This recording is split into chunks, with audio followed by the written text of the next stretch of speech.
Hello girls.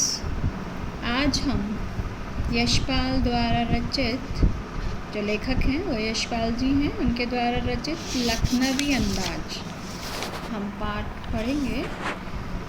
सबसे पहले हम लेखक के विषय में जान लें।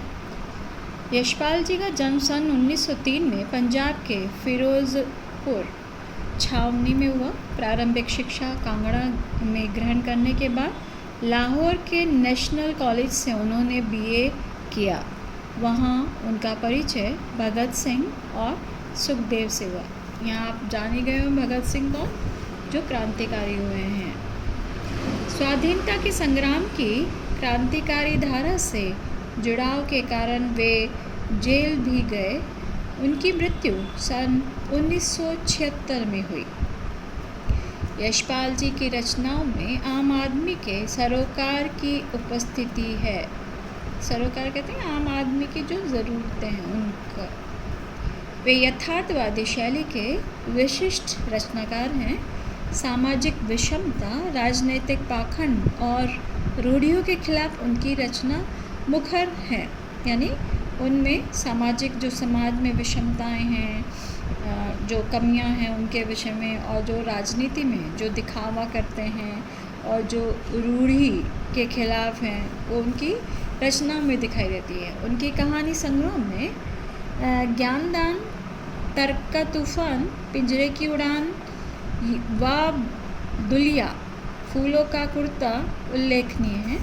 उनका झूठा सच उपन्यास भारत विभाजन की त्रासदी का मार्मिक दस्तावेज है। अमिता, दिव्या, पार्टी, कामरेड, दादा कामरेड, मेरी तेरी उसकी बात उनके अन्य प्रमुख उपन्यास हैं।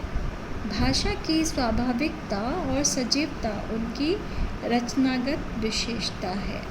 यानी उनकी जो भाषा है उसमें एक वास्तविक, जो एक नेचुरल है, वो भाव दिखाई देता है और उसमें सजीवता, ऐसा लगता है जैसे पाठक के सामने वो सारी चीज़ें घटित हो रही हैं। आज हम उनके लखनवी अंदाज, जो एक व्यंग है, उसके ऊपर पढ़ेंगे। इस कहानी में उन्होंने लखनवी अंदाज व्यंग यह साबित करने के लिए लिखा था कि बिना कथ्य माने बिना जो कहानी की रूपरेखा है उसके बिना कहानी नहीं लिखी जा सकती, परंतु एक स्वतंत्र रचना के रूप में इसे रचना को पढ़ा जा सकता है। यशपाल उस पतनशील सामंती वर्ग, सामंती कहते हैं जो धनाढ्य वर्ग है, जो रिच पर्सन्स हैं, उनके ऊपर कटाक्ष यानी एक तरीके से व्यंग करते हैं, जो वास्तविकता से बेखबर, एक बनावटी जीवन शैली का आदी है। यानी जो एक नेचुरल जीवन जीने वाले लोग हैं उनमें बनावटें नहीं होती, बल्कि जो जिनके पास सब कुछ है, पैसा है, पर फिर भी वो बनावटी जीवन जीते हैं। कहना न होगा कि आज के समय में भी ऐसी परजीवी संस्कृति को देखा जा सकता है। जैसे कि आप नाम से ही समझ रहे हैं, नवाब यानी जो एक शालीनता, एक बोलने का जो अंदाज़, उनके रहने का जो अंदाज़ है वो अलग ही होता है, तो वो दिखाया गया है यहाँ पर। आज हम लखनवी अंदाज में पढ़ेंगे। यहाँ पर ऐसे नवाब को वर्ण्य विषय बनाया गया है, यानी ऐसे नवाब के विषय में वर्णन किया गया है जो लेखक के समक्ष अपनी नवाबी का प्रदर्शन करते हुए खीरे की फाकों को खाने की जगह सूंघकर रसास्वादन करता है। यानी जो चीज़ खाने की होती है उसे खाकर ही अपनी तृप्ति किया है, लेकिन यहाँ पर जो नवाब है वो सूंघकर ही अपनी यानी उदर तृप्ति करता है और सूंघते हुए खीरे की एक एक फाक को खिड़की से बाहर फेंक देता है। यानी सूंघने से ही उसको उसका जो एक इच्छा है वो पूरी हो गई। ऐसा करके वह डकार लेकर तृप्त होने का नाटक करता है। तृप्त यानी कि मतलब उसका पेट भर गया है। उनके इस व्यवहार के विषय में लेखक सोचता है कि इस तरह तो बिना घटना, विचार, पात्रों के बिना नई कहानी लिखी जा सके। जिस प्रकार से खीरे को सूंघकर पेट में जो इच्छा है उसको तृप्त किया जा सकता है, ठीक उसी प्रकार लेखक के मन में विचार आया कि बिना कहानी के, बिना पात्रों के, बिना घटना के कहानी लिखी जा सकती है। चलिए पढ़ते हैं, देखते हैं। जो लेखक हैं, मुफस्सिल की पैसेंजर ट्रेन चल पड़ने की उतावली में फुंकार रही थी, यानी ट्रेन चलने के लिए तैयार थी। जो ट्रेन थी, मुफस्सिल कहते हैं जो केंद्रस्थ नगर, यानी जो मेन सेंटर है नगर का, उसके उधर उधर जाने के लिए। आराम से सेकंड क्लास में जाने के लिए दाम अधिक लगते हैं। दूर तो जाना ही नहीं था।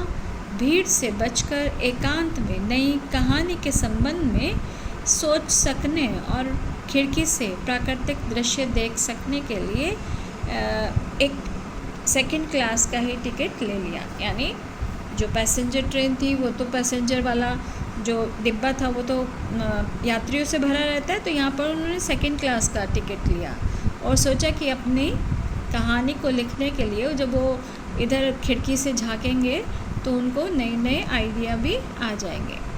लेकिन गाड़ी छूट रही थी तो सेकंड क्लास के एक छोटे डिब्बे को खाली समझकर ज़रा दौड़कर उसमें वो चढ़ गए लेखक। अनुमान के प्रतिकूल डिब्बा निर्जन नहीं था, यानी जैसे वो सोच रहे थे कि डिब्बा बिल्कुल खाली होगा, निर्जन यानी बिना किसी जन माने मनुष्य के। एक बर्थ पर लखनऊ के नवाबी नस्ल के एक सफ़ेदपोश सज्जन बहुत सुविधा से पालथी मारे बैठे थे। सफ़ेदपोश यानी सज्जन व्यक्ति, भद्र व्यक्ति। सामने 2 ताज़े चिकने खीरे तौलिए पर रखे थे, यानी उन्होंने अपने सामने खीरे रखे हुए थे। डिब्बे में हमारे सहसा कूद जाने से सज्जन की आंखों में एकांत चिंतन में व्यग्न का असंतोष दिखाई दिया।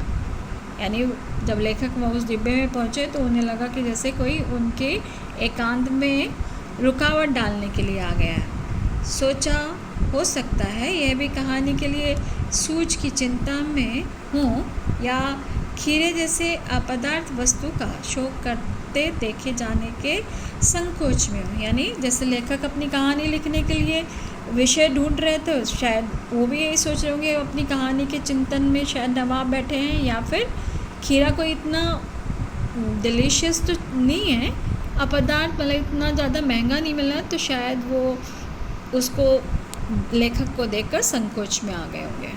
नवाब साहब ने संगति के लिए उत्साह नहीं दिखाया और हमने भी उनके सामने की बर्थ पर बैठकर आत्मसम्मान में आंखें चुराई। यानी जब हम किसी से बात नहीं करते और एक दूसरे को भाव नहीं देते तो आत्मसम्मान को ठेस पहुंचती है, तो इसीलिए लेखक ने अपनी आंखें बंद कर ली।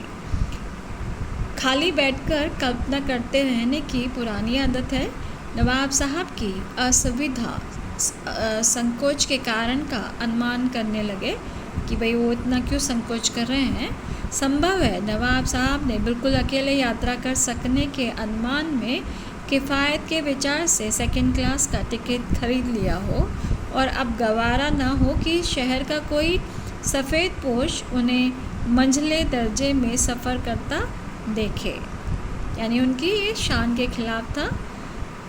तो ऐसा कभी जो लेखक हैं वो कल्पना कर रहे हैं कि शायद ये उनके सेकंड क्लास में बैठने के कारण होंगे। अकेले सफ़र का वक्त काटने के लिए ही खीरे खरीदे होंगे और अब किसी सफ़ेदपोश के सामने खीरे कैसे खाएं। यहाँ सफ़ेदपोश किसके लिए प्रयुक्त हुआ है? लेखक के। हम कनखियों से नवाब साहब की ओर देख रहे थे। नवाब साहब कुछ देर गाड़ी की खिड़की से बाहर देखकर स्थिति पर गौर कर रहे थे। यानी दोनों एक दूसरे से बात नहीं कर रहे थे पर फिर भी एक दूसरे को देख रहे थे कि कौन क्या कर रहा है। ओह, नवाब साहब ने सहसा हमें संबोधन किया। आदाबर्स जनाब, खीरे का शौक़ फरमाएंगे। यानी एक शिष्टाचार के नाते उन्होंने उनको अभिवादन किया और फिर उनसे पूछा कि आप खीरा खाएंगे। नवाब साहब का सहसा भाव परिवर्तित अच्छा नहीं लगा। भाप लिया, आप शराफत का गुमान बनाए रखने के लिए हमें भी मामूली लोगों की हरकत में लथेड़ लेना चाहते हैं। जवाब दिया, शुक्रिया, क़िबला शौक़ फरमाइए। तो यहाँ पर ये दिखाया गया है कि जो लेखक हैं कहाँ तो उनके विषय में दूसरे विचार सोच रहे थे, लेकिन अचानक से भाव परिवर्तन होने के कारण उन्होंने सोचा कि शायद अपनी वो शराफत दिखा रहे हैं, और शिष्टाचार के नाते उन्होंने हमसे पूछ लिया कि आप भी शौक़ फरमाएंगे, आप भी लेंगे। तो नवाब साहब ने फिर एक पल खिड़की से बाहर देखकर गौर किया और दृढ़ निश्चय से खीरे के नीचे रखा तौलिया झाड़कर सामने बिछा लिया। यानी अब तरीका देखिए कि कैसे वो उन्होंने खीरे को रखा, धोया और तौलिए पर उनको तौलिया सामने बिछा दिया। सीट के नीचे से लोटा उठाकर दोनों खीरों को खिड़की से बाहर धोया और तौलिए से पोंछ लिया। जेब से चाकू निकाला, दोनों खीरों के सिर काटे और उन्हें गोद कर झाग निकाला। आपने देखा होगा, कभी आपको अवसर मिला खीरा काटने का? खीरा क्या होता है? कड़वा होता है। ऊपर से हम उसका काटते हैं और थोड़ा सा ऊपर की तरफ सिर काटा, मतलब जो टॉप वाला पार्ट होता है, और वहाँ पर चाकू से थोड़ा छेद कर दे देते हैं और उसमें नमक डालकर उन दोनों को पीस को रगड़ा जाता है, जिससे कि जो उसका कड़वापन होता है वो झाग के द्वारा निकल जाता है। फिर यहाँ पर खीरों को बहुत एहतियात से छीलकर फाकों को करीने से तौलिए पर सजाते गए। करीने यानी तरीके से उन्होंने जो खीरा काटा था उसको तौलिए के ऊपर रख दिया। लखनऊ स्टेशन पर खीरा बेचने वाले खीरे के इस्तेमाल का तरीका जानते हैं। ग्राहक के लिए ज़ीरा, नमक और पिसी हुई लाल मिर्च की पुड़िया भी हाजिर कर देते हैं। यानी हर जगह के अलग अलग चीज़ें होती हैं, तो उसके साथ में जितनी भी चीज़ें हैं, जैसे यहाँ पर खीरे के लिए क्या आवश्यक है? नमक, पिसी मिर्च और जीरा। तो वो लखनऊ में ऐसे वो पुड़िया बांध कर रखते हैं। नवाब साहब ने बहुत करीने से खीरे की फाकों पर जीरा मिला नमक और लाल मिर्च की सुर्खी बुरक दी। सुर्खी कहते हैं लाल मिर्च जो होती है, उसको उन्होंने डाल दिया। उनकी प्रत्येक भाव भंगिमा किसके लिए प्रयुक्त हुआ है? एक्सप्रेशन यानी चेहरे के हाव भाव और जबड़ों के स्फुरन से स्पष्ट था कि उस प्रक्रिया में उनका मुंह खीरे के रसास्वादन की कल्पना से प्लावित हो रहा था। यानी जब भी आप कोई चीज़ काट रहे हैं, उसके ऊपर ज़रा नमक मसाले डाल रहे हैं, तो क्या होता है? आपके मुंह में पानी आ जाता है, यानी स्फुरन एक पानी जैसा हो जाता है। और जब आप उसका स्वाद का अनुभव कर रहे हो तो मुंह में कल्पना सोचो कि मुंह में पानी आ जाना, जैसे मुहावरा भी है, तो वही उनका हाल हो रहा था और लेखक पूरी दृष्टि उनके ऊपर रखे हुए थे। हम कनखियों से देखकर सोच रहे थे मियाँ रईस बनते हैं, लेकिन लोगों की नज़र से बच सकने के ख्याल में अपनी असलियत पर उतर आए हैं। नवाब साहब ने फिर एक बार हमारी ओर देख लिया। वल्ला शौक़ कीजिए, लखनऊ का बालम खीरा है। यानी जब वो इस तरीके से सजा रहे थे, पूरी उन्होंने प्रक्रिया कर ली थी खीरे के काटने की। फिर लास्ट में उन्होंने फिर से एक बार लेखक से पूछ लिया, क्योंकि नवाब क्या होते हैं, एक शालीनता, जो उनकी भाषा होती है बहुत शालीनता पूर्वक होती है। तो यहाँ पर वल्ला शौक़ कीजिए, ये आप भी इसको खाएंगे, ये लखनऊ का बालम खीरा है। नमक मिर्च छिड़क दिए जाने से ताज़े खीरे की पनियाती फाँकें देखकर पानी मुंह में ज़रूर आ रहा था, लेकिन इनकार कर चुके थे। यानी लेखक पहले ही मना कर चुके थे, लेकिन नमक मिर्च लगी हुई खीरों की फाँक को देखकर उनके मुंह में भी पानी आ गया था। लेकिन अब क्या करें, पहले वो मना कर चुके तो अब तो हाँ नहीं कर सकते थे। आत्मसम्मान निभाना ही उचित समझा, उत्तर दिया शुक्रिया, इस वक्त तलब महसूस नहीं हो रही। यानी अब मुझे नहीं चाहिए, मतलब ऐसे मुझे खाने की इच्छा नहीं हो रही है। मैदा भी ज़रा कमज़ोर है, मैदा यानी पेट, किबला शौक़ फरमाइए, आप ही इसको खा लीजिए। नवाब साहब ने सतृष्ण आँखों से नमक मिर्च के संयोग से चमकती खीरे की फाँकों को और देखा। सतृष्ण यानी मतलब जैसे एक बेताब से होते हैं वो खाने के, उसको यहाँ पर लेखक ने दिखाया। खीरे की फाँकों की ओर देखा, खिड़की के बाहर देखकर दीर्घ निश्वास लिया, यानी लंबी सांस ली। खीरे की एक फाँक उठाकर होठों तक ले गए, फाँक को सूंघा। यानी यहाँ पर आप नवाब साहब का खीरा खाने का तरीका देखिए कि उन्होंने एक लंबी सांस ली और खीरे को अपने होठों तक ले गए और फाक को सूंघा। स्वाद के आनंद में पलके मुंद गए, यानी जैसे उन्हें एहसास हो गया कि सूंघ कर ही उनको उसके खाने का स्वाद आ गया है। मुंह में भर आया पानी का घूंट गले से उतार लिया गया। तब नवाब साहब ने फाक को खिड़की से बाहर फेंक दिया। यानी जो उनका एक खीरे खाने का जो तरीका था वही दिखा रहे हैं कि सूंघने से ही उनके पेट की तृप्ति हो गई और उनके मुंह में जैसे पानी आया और वो जैसे खा रहे हैं और वो पानी क्या हो गले से उतार दिया नीचे। और नवाब साहब ने फाक को खिड़की से बाहर फेंक दिया। नवाब साहब खीरे की फाकों को नाक के पास ले जाकर वासना से रसास्वादन कर खिड़की की ओर बाहर फेंक देते। ऐसे वो नाक के पास ले गए, सूंघा और तृप्त हुए और उसको बाहर फेंक दिया। नवाब साहब ने खीरे की सब फाकों को खिड़की से बाहर फेंक कर तौलिए से हाथ और होठ पोंछ लिए और गर्व से गुलाबी आंखों से हमारी ओर देख लिया, मानो कह रहे हों यह है ख़ानदानी रईसों का तरीका। यानी जो खाने की जो प्रक्रिया उन्होंने की उसी के लिए वो कह रहे हैं। जब देखा लेखक की ओर कि जो ख़ानदानी लोग होते हैं, जो रईस यानी नवाब हैं, वो उनका तरीका ऐसे ही होता है, सिर्फ सूंघने से ही उनका पेट भर जाता है। नवाब साहब खीरे की तैयारी और इस्तेमाल से थक कर लेट गए। हमें तस्लीम में सिर खम कर लेना पड़ा, यानी हमें उनके सम्मान में सिर झुका लेना पड़ा कि यह है ख़ानदानी तहज़ीब। तहज़ीब कहते हैं शिष्टाचार, नफासत यानी स्वच्छता और नज़ाकत कहते हैं कोमलता। यानी नवाबों की यह शिष्टाचार है और स्वच्छता है और कोमलता है।